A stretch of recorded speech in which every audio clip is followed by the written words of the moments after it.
aqueles 7 grandes centros na Ásia Menor, né? João estava ali numa pequena ilha, na ilha de Patmos, quando Jesus o visitou naquela ilha, e então pediu para que João escrevesse essas 7 cartinhas, aquelas 7 igrejas, que estão ali naquele um centro bem desenvolvido, né, em rotas comerciais, enfim, nós já falamos aqui dessas cidades. Era comum, em quase que todas elas, ter um grande teatro. Era comum a adoração de vários deuses. Nós temos visto aí ao longo do estudo das cartas do Apocalipse. Então é comum quando você pegar a carta, cada cartinha para estudar, quase que todas elas vai ter como fonte de estudo essas coisas que nós estamos vendo durante esse período. São teatros, são ídolos, são culto ao imperador, são riquezas, né? E não vai ser diferente nessa aula de hoje, também iremos abordar um pouquinho sobre isso no início da aula, quando iremos falar sobre a cidade de Laodiceia. Tá bem? Então, diz aqui, Laodiceia, uma igreja morna, né? O texto áureo diz, mas buscai primeiro o reino de Deus. Deixa eu só voltar ali para vocês terem uma ideia mais ou menos onde fica a cidade de Laodiceia. Perdão, que eu parei de falar. Está ali naquela mais detalhadozinha ali, mais claro. Tá? Todas essas cidadezinhas foi onde o apóstolo Paulo visitou e fez a obra do Senhor. São cidades que ele implantou igrejas, né? Então está lá, Laodiceia fica mais ou menos ali embaixo, ali, abaixo de Filadélfia. Se não me engano, é 60 quilômetros de Filadélfia, uns 16 de Hierápolis e 10 quilômetros de Colossos. Tudo ali reunido ali. Era uma cidade num lugar bem estratégico. Nós iremos falar sobre isso. Então vamos lá. Mas buscai primeiro o reino de Deus e a sua justiça, e todas essas coisas vos serão acrescentadas. Verdade prática. A igreja que não busca os interesses do reino de Deus está fadada ao fracasso, ao esquecimento e à indigência espiritual. Então está aí a verdade prática. A igreja que não busca os interesses do reino de Deus está fadada ao fracasso, ao esquecimento e à indigência espiritual. Então nós temos um objetivo enquanto nós estivermos aqui na terra. Se aceitamos a Jesus como Salvador, temos que, durante esse pequeno período de tempo, fazer o reino de Deus. E aí vai a pergunta, quais são as coisas que têm ocupado a nossa vida? Quais são as preocupações? Algumas aulas passadas, em outras lições, eu abordei sobre esses assuntos. A maneira como nós vivemos mostra quais são os nossos interesses e objetivos. Não adianta você falar que ama a Cristo, não adianta você falar que quer ir para o céu, está trabalhando para ir para o céu, mas a maneira como você vive define isso. Seus interesses, as suas preocupações do dia a dia, né? Define. Então é fácil de você olhar, a pessoa pode falar de boca, falar, não, eu amo a Jesus, eu quero construir uma mansão celestial. Aliás, quem foi construir foi Jesus. Mas é Ele que vai distribuir os galardões. Mas o que nós estamos fazendo? Que tipo de material nós estamos mandando para a glória eterna? Né? Essa é a diferença. Todos nascem e morrem. Mas a maneira como nós vivemos e morremos é que faz a diferença. Né? E como cristão, como filhos de Deus, nós temos que viver de uma maneira diferente aqui no mundo. Proceder de uma maneira diferente, preocupar com as coisas espirituais. Essa lição não é uma lição que traz aquele empolgamento, sabe? Mas tem que ser falado, é momento de se falar. As cartas foram endereçadas com um objetivo de atingir a igreja de Cristo, toda a história da igreja, né? Então ela é atual para os nossos dias e nós temos que abordar o assunto, tá bem? Eu quero lembrar das aulas passadas, eu tenho falado sobre isso. As 3 ameaças que rondam a igreja, desde o início da plantação da primeira igreja, ou implantação, são bem conhecidas. São esfriamento, perseguição e falsas doutrinas. Então, essas três ameaças sempre rondaram a igreja. E nessa lição de hoje, nós vamos ver que essa igreja, ela precisava de um remédio espiritual, e o médico dos médicos ofereceu um remédio. Ele viu o problema, deu o diagnóstico, mas ofereceu o remédio. E aprendemos durante esse período que Jesus nunca desistiu da sua igreja. Não existe a igreja perfeita, apesar de ter problemas, apesar de ser fraca, mas ele sempre amou todas elas. E ele tinha uma mensagem de repreensão, mas no final da carta, ora, se vocês se arrependerem, então vocês vão ganhar os seus galardões. Uns vão ter pedra preciosa, serão coroados, enfim, todas aquelas premiações que tem no finalzinho da carta, ao que vencer. Essa é a argumentação de Jesus para cada um de nós, aquele que perseverar, aquele que vencer. E ele diz assim: quem tem ouvidos, ouça o que o Espírito diz às igrejas. Todas as cartinhas você vai ver esse finalzinho escrito lá: quem tem ouvidos, ouça o que o Espírito diz às igrejas. A realidade é que, no contexto histórico, quando falava essa frase, os cristãos queriam diferenciar os crentes dos mundanos. Porque os ídolos, eles não ouvem, eles não sabem o que fazem. E o salmista Davi diz assim, que todos aqueles que o seguem se tornam iguais a eles. O que eles estão dizendo, ou o que Jesus está dizendo aqui para nós, crentes, é que vocês são diferentes, porque vocês têm ouvidos e ouvem, e o Deus de vocês ouve, porque Ele fez o ouvir. Então, era essa a função dessa argumentação: quem tem ouvidos, ouça o que o Espírito diz às igrejas, porque nós temos ouvidos de ouvir, e somos diferentes daqueles que seguem a outros deuses, os ídolos, porque eles não veem e não ouvem, e todos que seguem a eles se tornam como eles. É isso que a Bíblia nos fala. Então vamos lá. Introdução. Vamos ler a leitura bíblica em classe primeira. A gente fica tão aqui já querendo avançar para frente. Apocalipse 3, 14 a 22. Isso aí é com os irmãos. Podem ler a leitura bíblica em classe.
Todas as cartas às igrejas da Ásia, esta é a mais severa.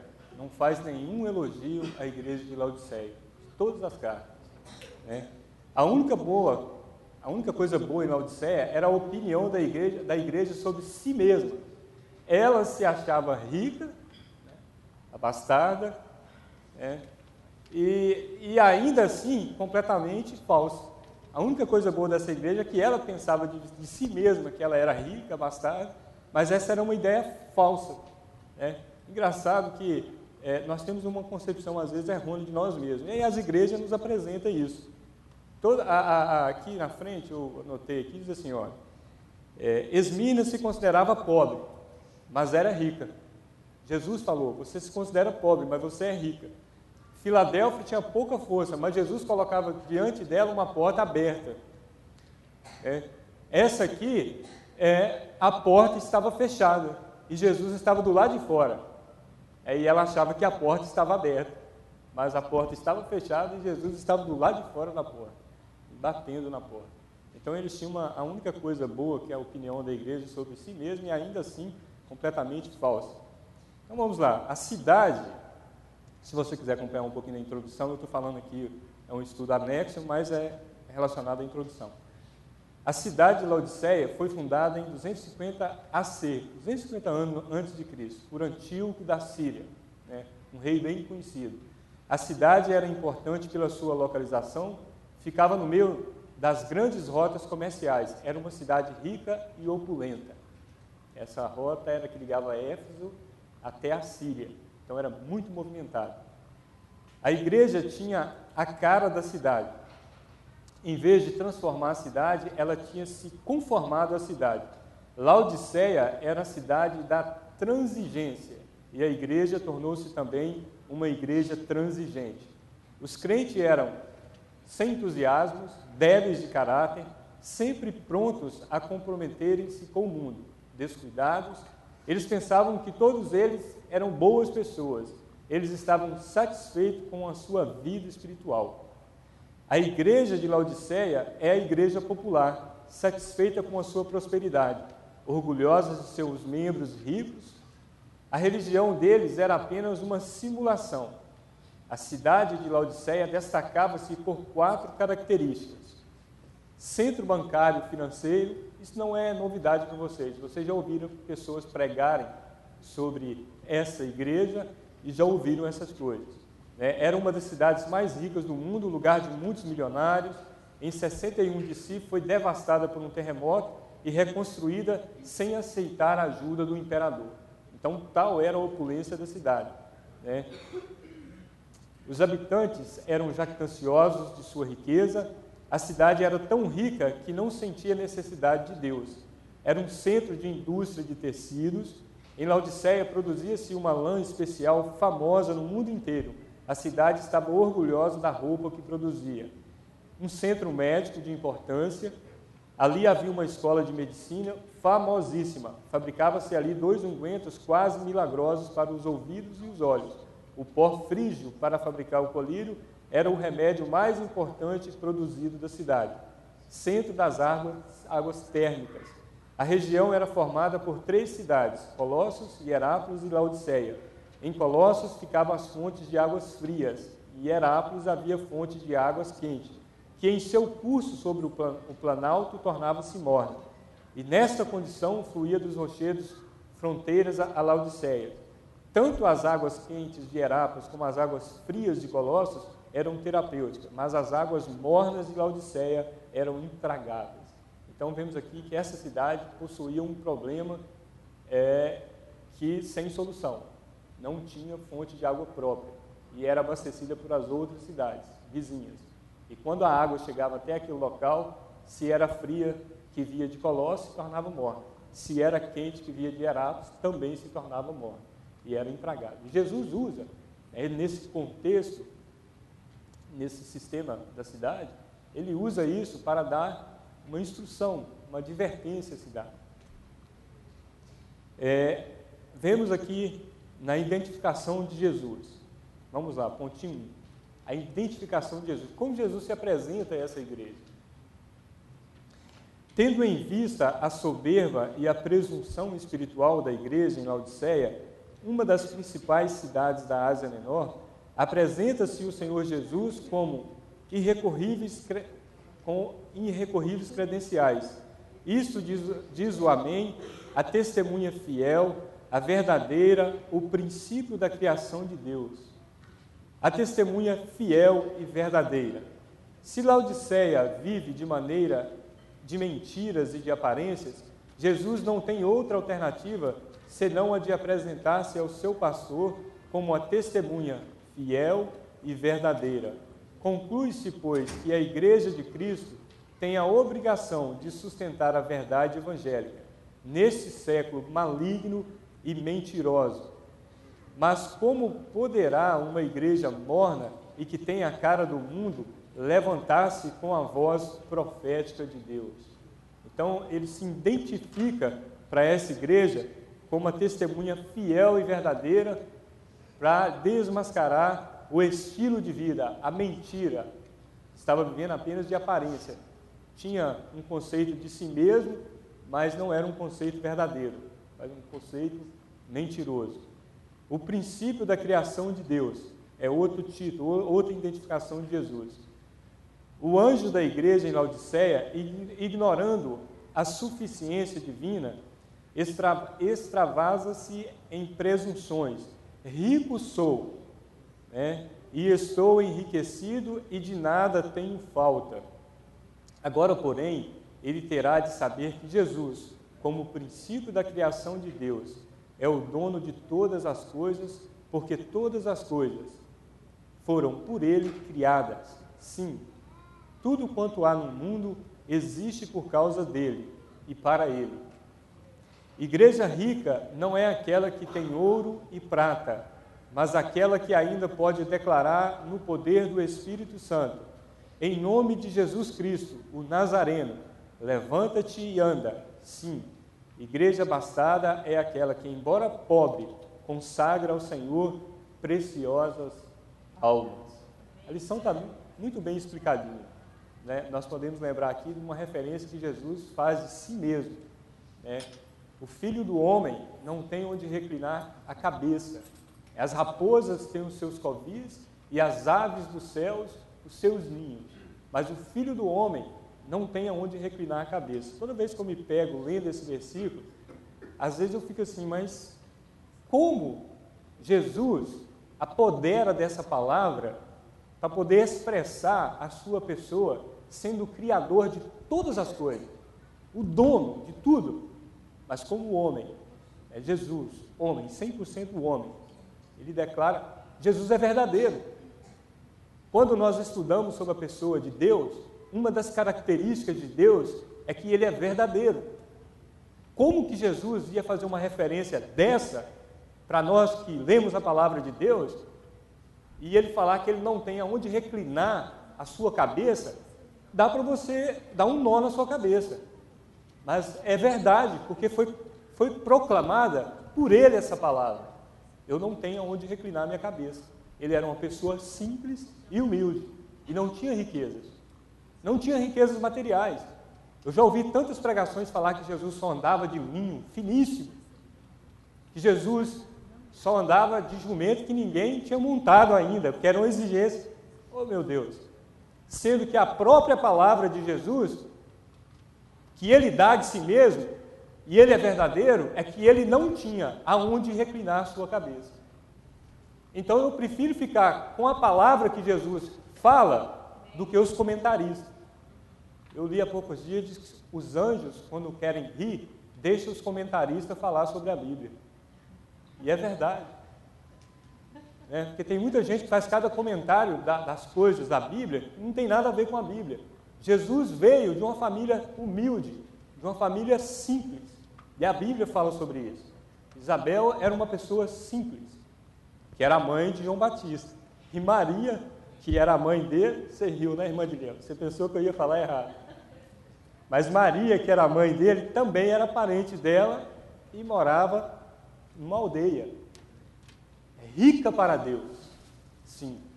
Essas são as características que nós iremos abordar hoje aqui nessa lição. Quais são as características que Deus nos requer? Ele apresenta nessa carta como um médico, aliás, como um camelô, e nos convida a passar no seu bazar. Todo mundo gosta de ir à compra, fazer compras, ir lá no mall. E nesta manhã, o que Jesus oferece a nós e a essa igreja é exatamente isso.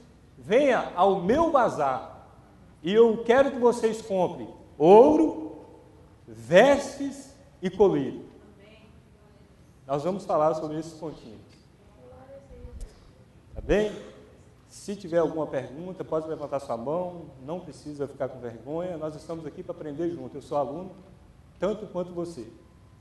Então está aí, o terceiro pontinho diz assim, eu não sei se eu coloquei ali alguma coisa, a verdadeira testemunha nós falamos, situação espiritual da igreja, né? Então é esse pontinho que nós vamos ver agora. A situação espiritual da igreja de Laodiceia era mornidão espiritual, arrogância espiritual e falta de percepção do próprio eu. Irmãos, nós temos que ser realistas. As pessoas, quando enriquecem, têm uma tendência tremenda de que essas características começam a aparecer na vida da pessoa. Se ela não cuidar, se ela não orar e não viver uma vida consagrada aos pés do Senhor, facilmente a riqueza ensoberbece. Muitas pessoas que eram pobres, às vezes ele era pessoa de oração, eu não estou aqui criticando ninguém, não é o meu papel, mas às vezes era uma pessoa de consagração, de leitura da palavra, de dedicação à obra do Senhor, mas quando os bens materiais se acumulam, a tendência da pessoa é esfriar. Deveria ser o contrário, falar assim, tudo aquilo que eu tenho foi o Jesus que me deu, e quanto mais Ele me dá, mais eu tenho que orar, mais eu tenho que ler a palavra e mais eu tenho que buscar, porque procede dele. Me lembro do salmista Davi, na sua última oração em Crônicas, ele fala, tudo que tenho é teu, tudo que possuo vem de ti, Senhor. Era rei, mas reconhecia que a sua riqueza não procedia dele mesmo, mas era o Senhor que o abençoava. E é fácil essas coisas começar a gerar no coração das pessoas. O rico, ele acha que a fé na vida do rico, parece que ela não tem exercício, não encontra lugar para expandir.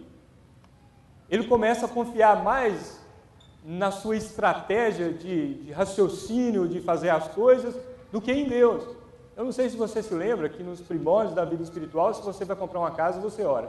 Se você vai comprar um carro, você ora. Se você vai comprar uma roupa, você ora. Se vai comprar um sapato, você ora.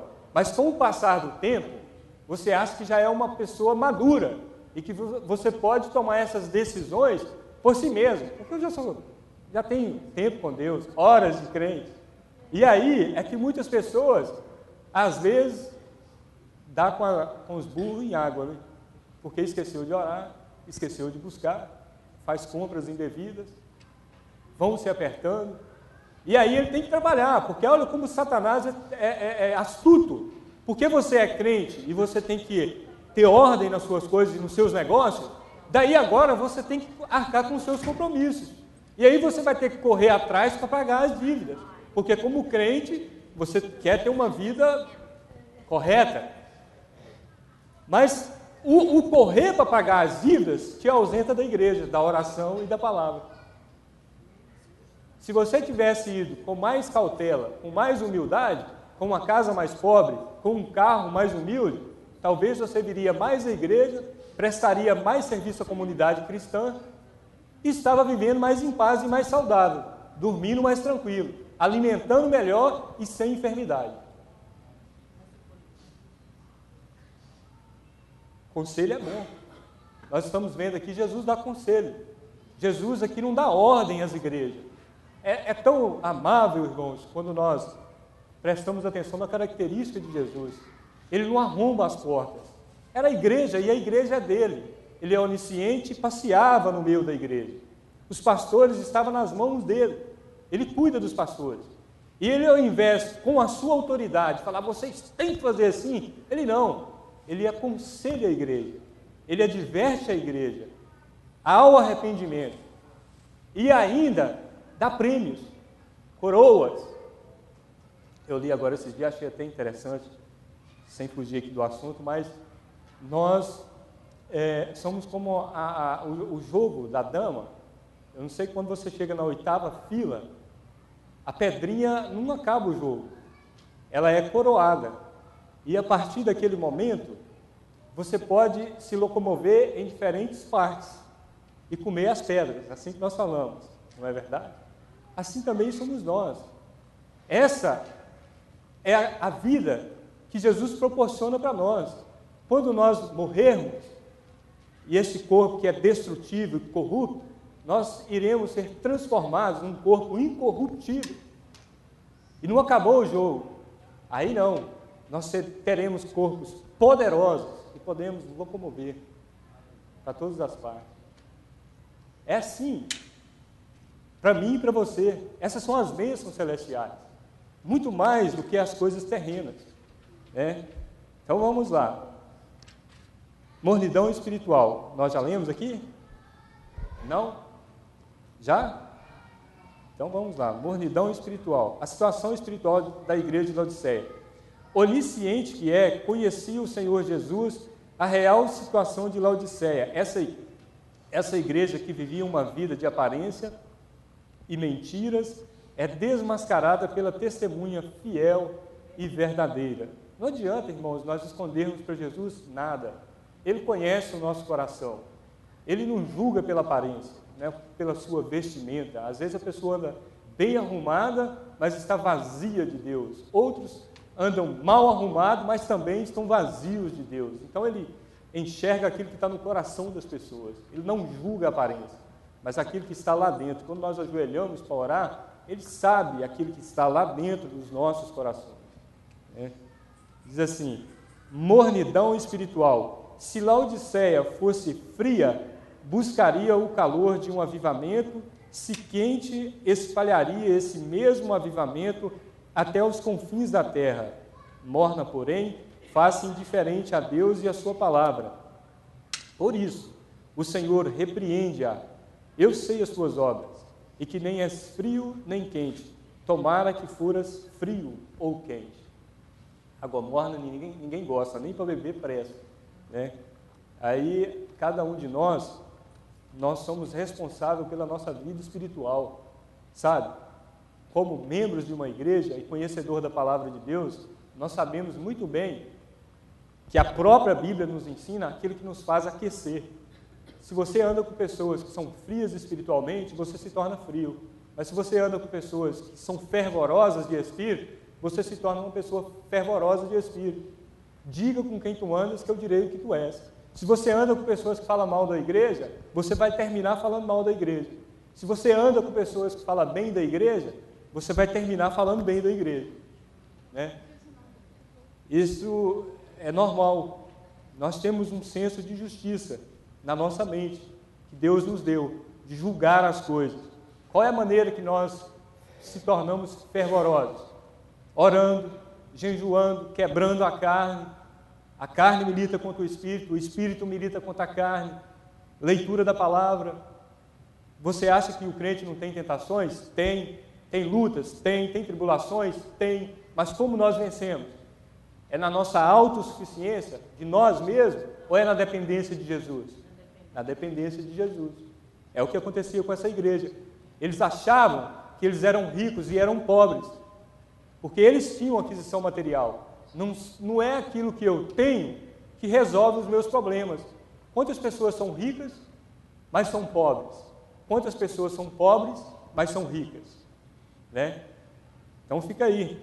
Se quer ser fervoroso de espírito e um crente quente, tem pessoas que têm problema com pessoas que têm emoção na igreja.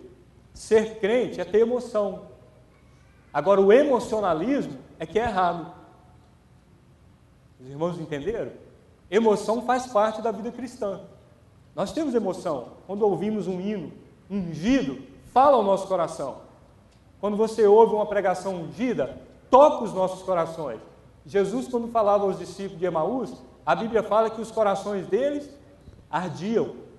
Jesus fala lá em Mateus que nos últimos dias muitos seriam de corações frios. E em Apocalipse aqui ele fala que alguns teriam corações mornos. Então nós temos que buscar ter um coração que quando ouve, ele arde, porque sente a presença do Espírito Santo. Arrogância espiritual. Além dessa indiferença doentia e crônica, as coisas de Deus, além dessa indiferença doentia e crônica às coisas de Deus, o anjo da igreja em Laodiceia era soberbo e arrogante. Supunha que, por ser rico e de nada ter falta, achava-se acima das providências divinas. A prosperidade levara ao orgulho. Fatal. Somente um tolo diria tal coisa: rico sou e estou enriquecido, e de nada tenho falta. Me faz lembrar aquela passagem que Jesus fala assim: louco, hoje mesmo pedirão a tua alma. O que tu tens para apresentar a Deus? Na caminhada cristã, quantas pessoas eram tão simples e humildes antes de serem consagradas a pastores? Depois que foram consagrados, mal nos cumprimentam. Mas o final deles são trágicos e estão bem patentes aos nossos olhos. Jesus, ele era o criador de todas as coisas, mas tanto ele entrava na casa de um fariseu e comia com ele, como entrava na casa de Lázaro. Como Jesus era amigo de Lázaro. Aquela família não tinha poder aquisitivo, mas toda vez que Jesus vinha a Jerusalém, ele tinha prazer de ceiar com a família de Lázaro. Será que já pensou sobre isso? Jesus quer ceiar conosco nesta manhã. Ele está batendo a porta e ele fala assim: eis que estou à porta e bato. Aquele que abrir, eu entrarei e cearei com ele e ele comigo. A gente lê em livros, ou os comentaristas falar, que tinha um quadro em que Jesus estava à porta e ela não tinha fechadura, e o menininho falava para o pai assim: pai, eles não atendem a Jesus porque eles estão no fundo, no quartinho do fundo, e estão muito ocupados. É verdade. Às vezes nós estamos tão ocupados que não escutamos Jesus. Ei, eu estou à porta, dá um lugar para mim. Ou senão, quando muito, nós abrimos a porta e deixamos ele entrar só na sala de estar. Ele não passa dali para frente. Da cozinha ele não vai, do porão nem se fala, porque é bagunça pura. Mas Jesus quer entrar lá nas picuinhas do nosso coração, trabalhar no nosso ser, tirar as mazelas, as coisas que nos impedem de crescimento espiritual. Ele quer entrar. Se você ver as cartinhas que ele escreve aqui, as advertências, ele quer trabalhar num todo. Jesus não faz advertência para lançar fora. Nós vemos isso ele ensinar os discípulos. Toda vez que eles erravam, sempre ele estava disposto a ajudá-los. E essa é a característica de Jesus. Né? Nós temos que usar a palavra de Deus com sabedoria, porque os fins estão próximos. Quantas pessoas com as suas bravezas espirituais têm expulsado pessoas da igreja? Muito pelo contrário. Quem é dono da igreja não sou eu, é Jesus de Nazaré. É Ele que tem o direito e a autoridade. Nós temos simplesmente a obrigação e a simplicidade e humildade temos que ter de explanar a palavra de Deus. Mas o trabalhar no coração das pessoas, esse é direito exclusivo do Espírito Santo e não meu. Se Jesus não transformar uma vida, nenhum ser humano é capaz de transformar. Aliás, a palavra nos fala isso. É o Espírito Santo que convence, não é uma tarefa minha. A tarefa nossa é pregar o Evangelho. Agora, o trabalhar nos corações das pessoas é de Deus. Por isso é que você vê crentes, pessoas que convertem 10, 15, 20 anos, 2, 3 anos. Você pregou o Evangelho, descansa, confia na palavra. Deus vai lá trabalhar e fazer a obra. Então temos de ir com amor, irmãos, para não expulsar as pessoas da igreja. Tem um autor de um livro que ele diz assim: precisamos aprender a construir pontes e não quebrar vínculos. Falta de percepção do próprio eu. Apesar de todos os seus bens materiais, Laodiceia em nada diferia de um esmola espiritual. E não sabes que és desgraçado, miserável, pobre, cego e nu.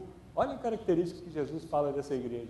Eles se achavam ricos, abastados, mas não tinham uma consciência real daquilo que eles eram. Então Jesus fala: olha, vocês são pobres, nus, desgraçado é a pessoa sem graça, sem unção, sem a graça de Deus. Se Adão, logo após a queda, percebeu-se nu, o pastor da igreja em Laodiceia julgava-se bem vestido e ornado.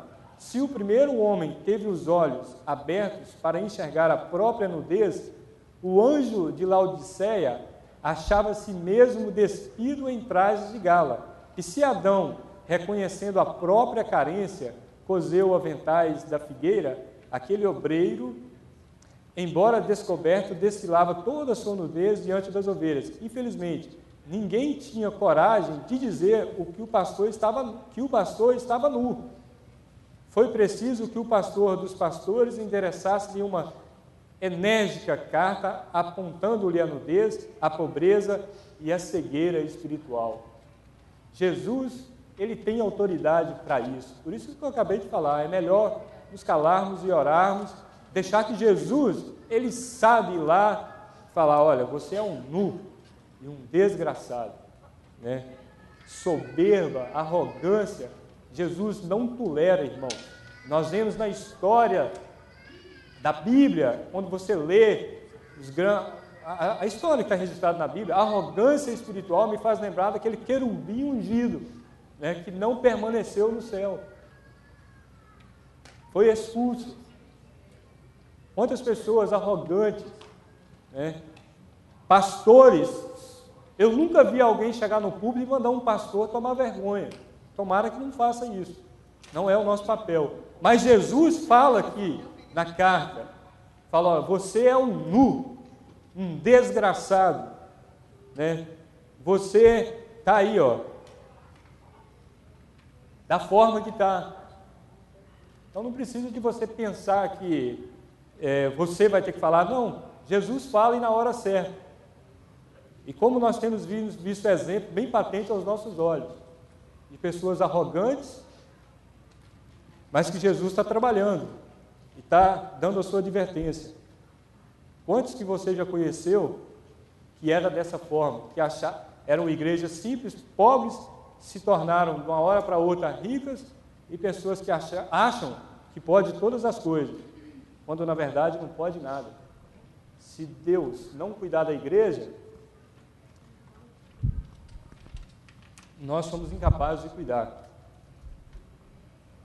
Diz aqui, como estão as suas vestes espirituais? São ainda alvas? Ou anda você nu sem o saber? Em todo o tempo sejam alvas as suas vestes. Olha bem, agora nós vamos falar desse material que Jesus manda passar no bazar dele e comprar. Diz assim, como reavivar uma igreja morna? Só Jesus para reavivar uma igreja morna, irmãos. O homem não tem condições. Nós mesmos não temos condições. Mas olha o convite que Jesus vai fazer a essa igreja. E se as cartinhas servem para todas as igrejas de todas as épocas, é também para nós. Porque nós não podemos também julgar as pessoas, mas podemos nos incluirmos como membros da igreja de Cristo e admitirmos que se qualquer uma dessas coisas estiver acontecendo conosco, qual tem que ser a nossa atitude? De arrependimento para que Jesus trabalhe nos nossos corações. Como reavivar uma igreja morna? Temos a impressão de que Laodiceia era um caso perdido. Todavia, o Senhor Jesus não havia desistido dessa ainda amada e querida igreja. Juntamente com a reprimenda e a censura, envia-lhe ele a receita de um grande e poderoso avivamento. Aconselho-te que de mim compras ouro provado no fogo, para que te enriqueças, e vestes brancas para que te vistas, e não apareça vergonha a tua nudez, e que unjas os olhos com o colírio, para que vejas. O anjo daquela igreja deveria fazer com a máxima urgência as seguintes aquisições junto ao Cordeiro de Deus.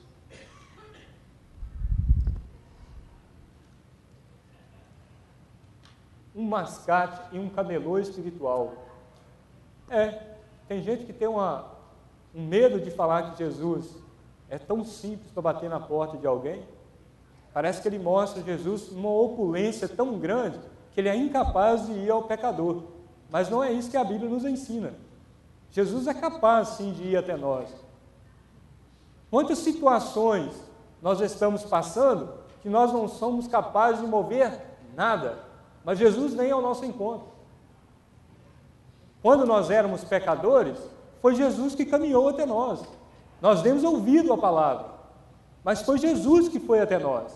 Foi Ele que ofereceu a sua graça. E para acabar de completar, a palavra de Deus nos ensina que Deus amou o mundo de tal maneira que enviou o seu Filho, seu único Filho, para que todo aquele que nele crê não pereça, mas tenha vida eterna.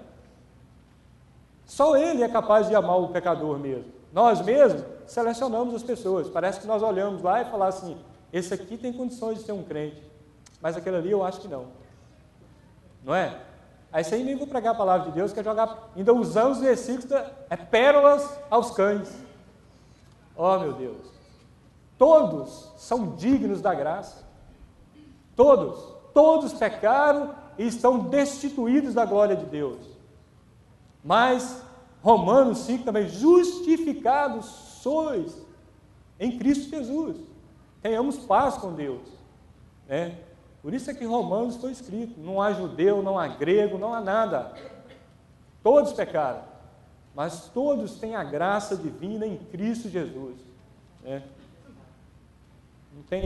Não temos que olhar para as pessoas e achar que uma pessoa é digna de salvação e outra não. Não. Olha para nós mesmos. Você é exemplo máximo disso. Se você olhar quem foi você, a não ser os fariseus, porque os fariseus sempre achavam que estavam certos. Nem cuspir sábado podia. Era na lei não podia. Mas eram os que mais estavam errados na época de Jesus. Nem entravam no reino do céu e fechavam ainda para que os outros... Jesus acreditou muito mais nos publicanos e nas meretrizes, porque deles é o reino do céu. Porque quando a palavra bate, eles aceitam, arrependem dos seus pecados e seguem a Jesus. Maria Madalena não precisou de Jesus ficar pedindo para ela seguir ele, mas uma vez que ela encontrou com Jesus, nunca mais ela deixou ele. Né? André, irmão de Pedro, todo mundo fala muito de Pedro, mas esquece de André. Uma vez que ele encontrou Jesus, aliás, ele era discípulo de João Batista. Mas quando ele viu Jesus, eis aí o Cordeiro de Deus, ele foi atrás de Jesus e foi saber onde Jesus morava. Passou o dia com ele e nunca mais o deixou. Ainda levou Pedro para acompanhar. Vem cá que eu vou te mostrar o Messias. Nós precisamos de pessoas que levem os outros a Jesus. Né? Diz aí, ouro refinado pelo fogo. Essa passagem me lembra 1 Pedro 1,17. A vossa fé, ainda que seja provada.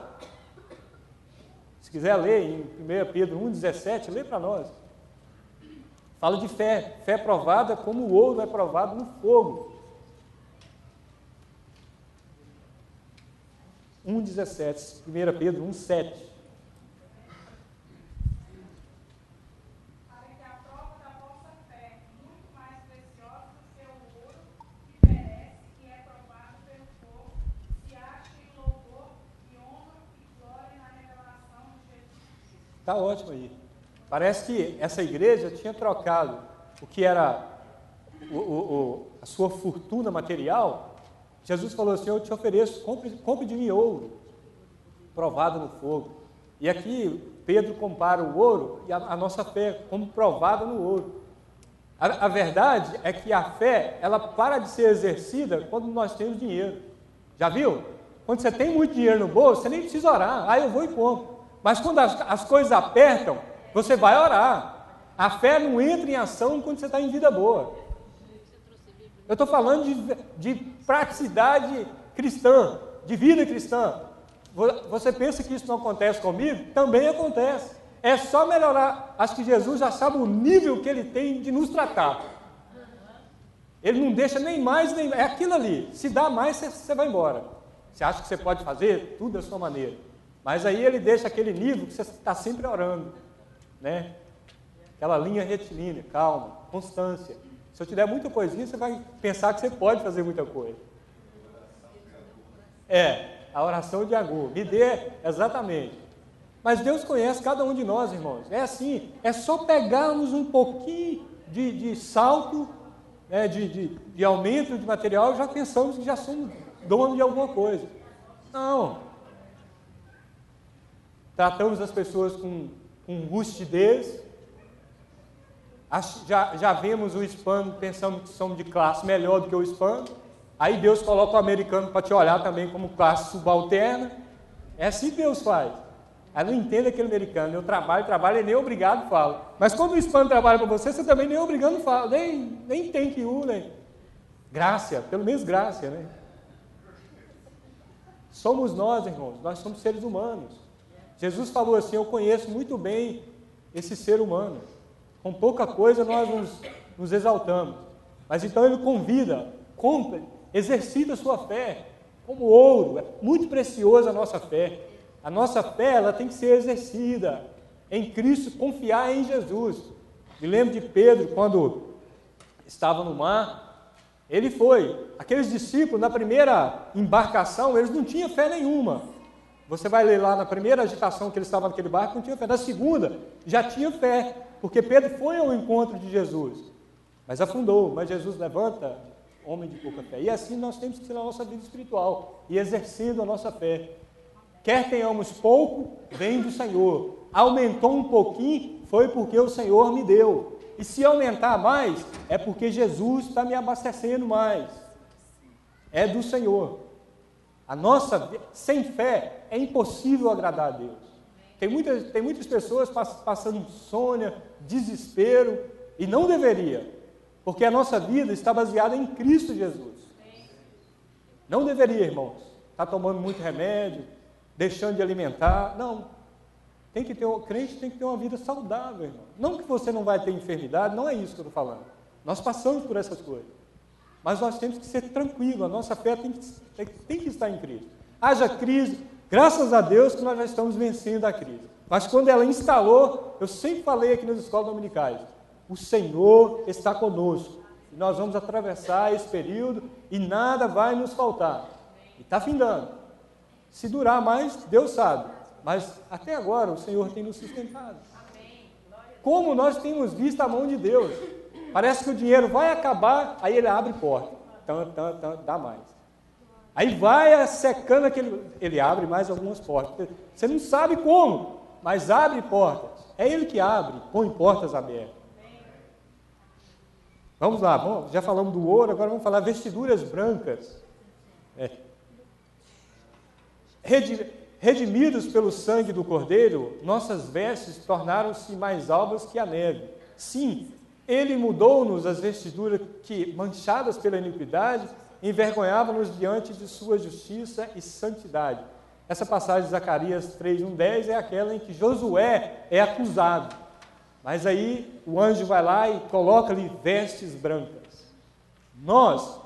Essa igreja achava que eles eram justificados pelas obras, por aquilo que eles faziam. Esqueceram de que diante de Deus, irmãos, não é pelas suas boas obras, não é pela sua conduta, não. Quem nos justifica perante Deus chama-se Jesus de Nazaré. É Ele que nos veste de vestes brancas. É Ele que seus pecados podem ser vermelho como a escarlate, mas Ele nos torna brancos como a neve. É Ele que nos justifica perante o Pai e nos dá vestes brancas. Por isso é que nós podemos adentrar nos santos dos santos, orar com fervor, sabe?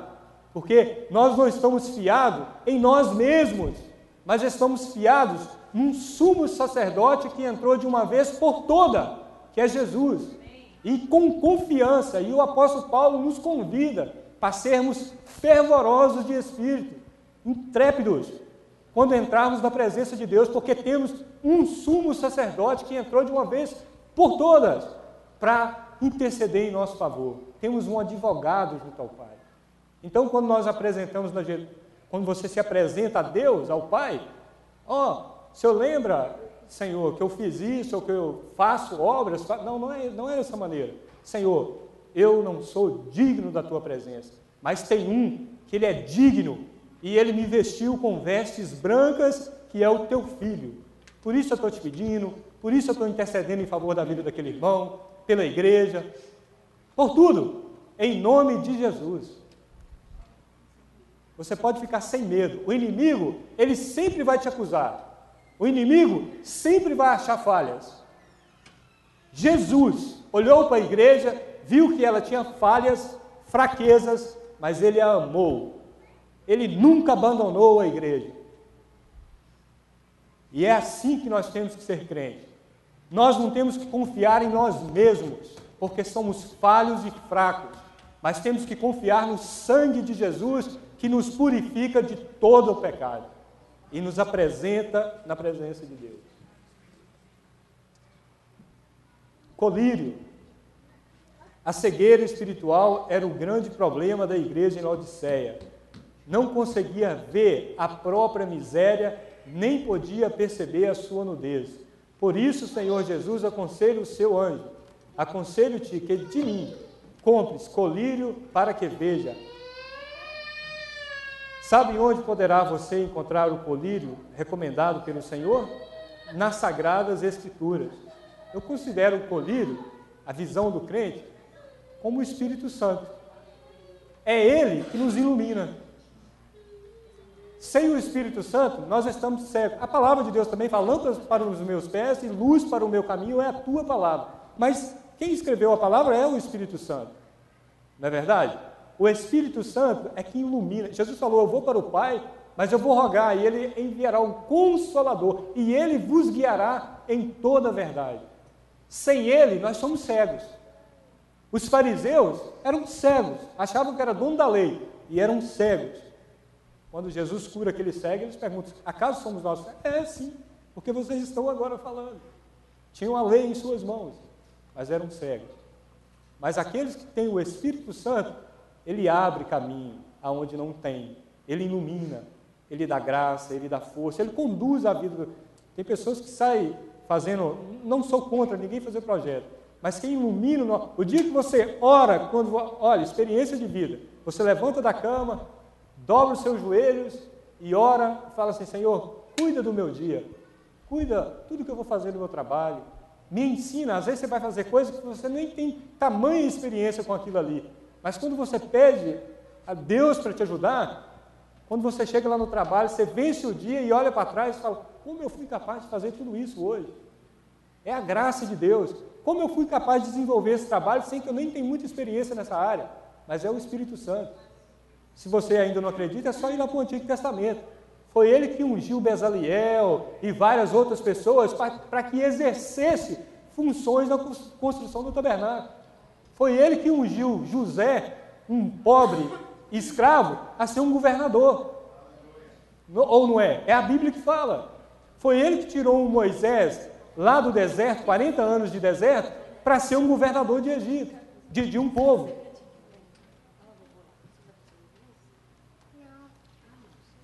Se você quer sabedoria, aqui fala que ele é o que a lição nos ensina, que ele é o Abem, ele é o princípio da criação. Não é verdade?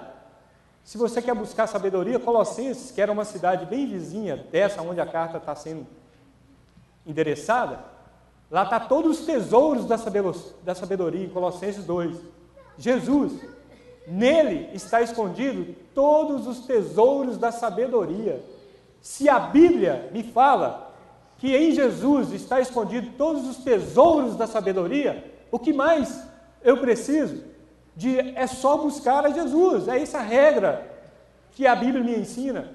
Se nele, outra vez eu vou repetir isso, Deus é verdade, e quando Ele fala a verdade. Se a palavra de Deus é verdade, fala em quem quiser, mas eu tenho que confiar na verdade que é a palavra de Deus. Se é ela que me ensina que em Jesus estão escondidos todos os tesouros da sabedoria, aonde mais eu tenho que buscar sabedoria? Sua palavra. Senhor, dai-me sabedoria. Há situações em vida de crentes que Ele ainda não resolveu por falta de sabedoria divina. Talvez você já tentou todas as estratégias humanas, mas aí quando você rende: Senhor, não tem jeito, não sei como fazer, eu me rendo aos teus pés, faz para mim. Espere só um pouquinho. A palavra de Deus ainda vai mais além. Deus trabalha, os anjos dele trabalham em favor daqueles que hão de herdar a salvação. Ou não, é a Bíblia que fala. E você, como crente, e eu, nós temos testemunho de sobra para falar isso. Quantas vezes o Senhor trabalhou em favor das nossas vidas? Quantas vezes?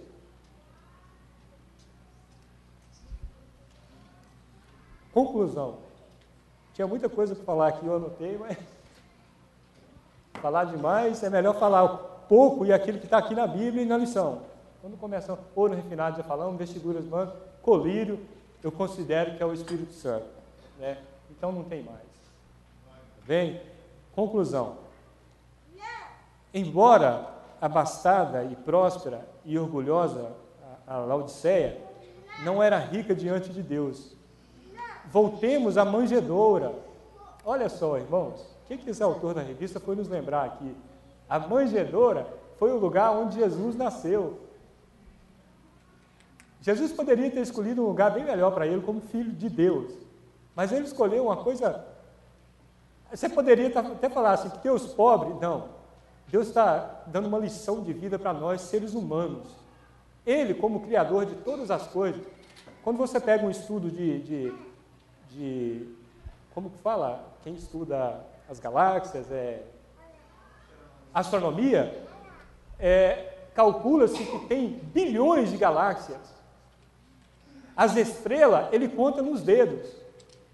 Isso que a Bíblia, esse é o Deus que nós servimos. Agora, ele envia o seu filho, seu único filho, para nascer e usa uma manjedoura.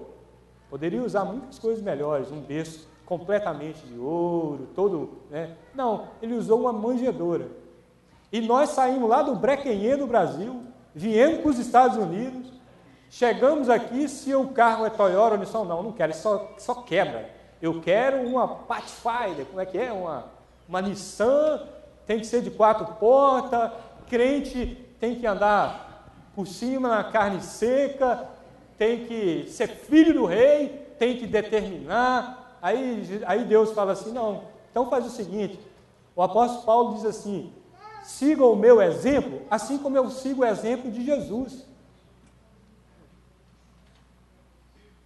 E Jesus foi simples, nasceu numa manjedoura, andou com pessoas pobres, pegou os discípulos para poder seguir, sem talvez você não daria muita coisa para aqueles pescadores simples. A sua vestidura não era uma coisa tão finíssima como muitas pessoas falam, mas uma coisa que agrada a Deus, e aqueles discípulos agradaram a Jesus, chama-se disposição de segui-lo. Eu amo quando eu vejo a vida dos discípulos, é a disposição de seguir a Jesus. Ele passou pelo mar, pregou, ensinou e falou assim, segue-me. Sabe que tem muita crente fraco, porque precisam de ser bajulados para vir à igreja, acha que precisa de estar passando a mão na cabeça para seguir a Jesus. Jesus nunca fez isso, irmãos. Nunca fez isso. Segue-me. A vida com Jesus é vida de renúncia. Jesus nunca ensinou que vida cristã seria vida cristã de mar de rosa. Não, a Bíblia não fala sobre isso. Muito pelo contrário. Quando ele fala dos 2 caminhos, ele é bem taxativo. Há um caminho que leva à perdição, e esse é largo, e muitos vão por ele. Mas o caminho estreito e pequeno, hoje em dia, que facilidade para ser crente, você tem que não. Mas o caminho que segue a Deus, irmãos, ele é estreito. Tem que ter vida de renúncia. Há muitas coisas no mundo que nos dão prazer. Num feriado desse, não vou falar sobre isso, eu não tenho nada a ver com as pessoas que gostam de relaxar no feriado, não sou nada contra. Principalmente nós que trabalhamos muito aqui. Mas a renúncia, lá fora, para a juventude, oferece muita coisa. Mas eu prefiro estar na casa do Senhor, buscando a face de Deus. Porque tem retorno. Aqui é temporal, aqui é passageiro. Mas a glória eterna, essa nunca mais vai acabar. Uma vez eu vi uma ilustração, achei interessante. O pintinho é 14 dias. Como técnico agrícola, tem que saber pelo menos isso. É 14 dias pela eclodia ali. Ele está ali presinho ali dentro daquela casca. Na realidade, aquilo ali não é o mundo dele. Quando ele abre aquilo ali, é que ele sai para o mundo. Assim somos nós. Nós estamos aqui apertadinho, lutas, tribulações, mas quando eclodir isso aí é vida abundante e eterna e acabou. Aí é que você vai sair para a vida. Então vale a pena as coisas temporais ter menos valor do que as coisas espirituais, as coisas celestiais. Pagamos um preço aqui. Jesus pagou esse preço. E aí, quando você vai nas cartas, aquilo que aqui oferece, não pode comprar as coisas que Jesus oferece. Essa igreja, ela era abastada, se achava abastada, rica, mas não era capaz de assentar no trono de Deus, juntamente com Jesus. E isso foi Jesus que ofereceu. Olha, se vocês se arrependerem e ouvirem aquilo que eu estou falando, vocês irão sentar comigo no trono de meu Pai, juntamente comigo. Então vale a pena nós dedicarmos a nossa vida a Jesus, virmos à igreja, orar ao Senhor, não só a igreja, não estou falando isso para atribuir legalismo, não é isso. Mas, irmãos, quem é crente tem vontade de vir na igreja, quem é crente tem vontade de orar, quem é crente tem vontade de ler a Bíblia. Nós não vivemos de spa espiritual, nós vivemos de verdades espirituais. Se você busca a palavra de Deus, será um crente mais instruído na palavra de Deus. Não são as falsas doutrinas, ventos de doutrina que vai abalar a sua fé. Se você ora, quando as lutas vêm, você tem mais força para suportar, mais graça de Deus. E não estou aqui profetizando luta, mas quando termina uma, vem outra. Mas aí você já está mais forte. Fala, Senhor, já conheço essas estratégias. Dá mais graça e mais força. Vamos orar ao Senhor?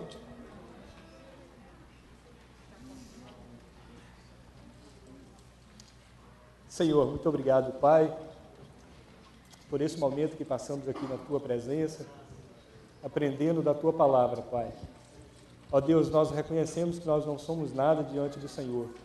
Não compramos a nossa salvação, não adquirimos as nossas riquezas.